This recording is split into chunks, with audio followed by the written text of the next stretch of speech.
Tulibuy from a company but company haiku transfer, then the original owner died. The company wakafunga ofisi na tuko na certificate. Tunaweza pata title deed aje.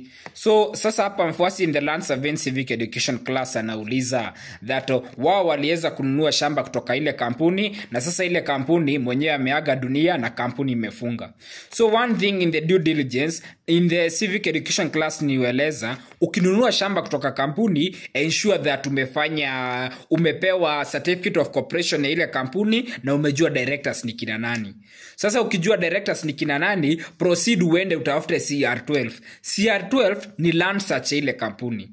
Sasa kama hawa wako na proper documentations, wako na sales agreement ya kuonyeshana walinunua shamba kutoka kampuni mpaka wakanunua. Lakini sasa another challenge itakuwa hii shamba itakuwa inaambiwa that kama ilikuwa 10 acres na wewe ulinunua 50/100, utakuwa ukiambiwa ulinunua portion A.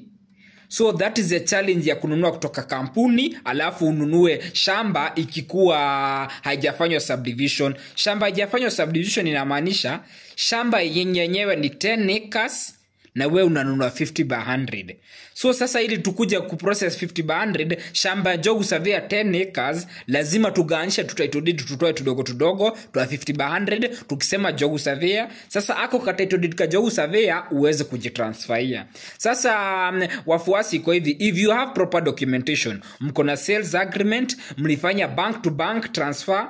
So sales agreement mmefanya na kampuni, alafu malipo hamku confuse malipo mkalipa mwenyewe, mlilipa bado ile kampuni na mlikuwa mmeconfirm title deed ilisoma jina ya kampuni. Hizo vitu zote tatu lazima ziambatane.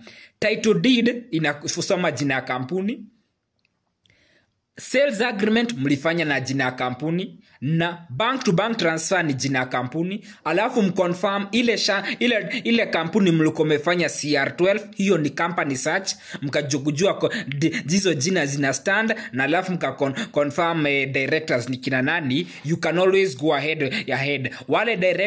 Wale directors mali yao ya kampuni mali ya kampuni anything yenye register na ile KRA pin ya kampuni, mtaweza itasaviwa auction na mtaweza ku auction ili mrudishiwe pesa zao, ama wa proceed na legalization, waweze kuproceed so that kampuni ipate director mpya, alafu kipata director mpya ili waendelee. Kama director alikuwa moja, lakini kama walikuwa wengine, huo director mwingine ataweza kujua kama ni succession atafuata ama venye kutegemea ile kampuni venye walikuwa wameregister, so that sasa waweze kuconfirm hiyo transfer ownership mpaka kwenyu. So hiyo ni Land Surveying Civic Education class.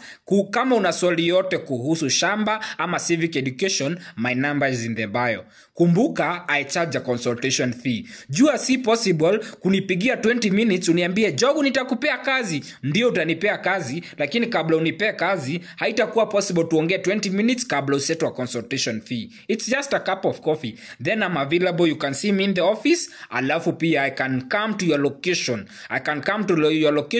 And we'll be able to have sit down, tukule chips, tukikunywa coffee, alafu sasa ili tutaweza kuwasiliana. Thank you.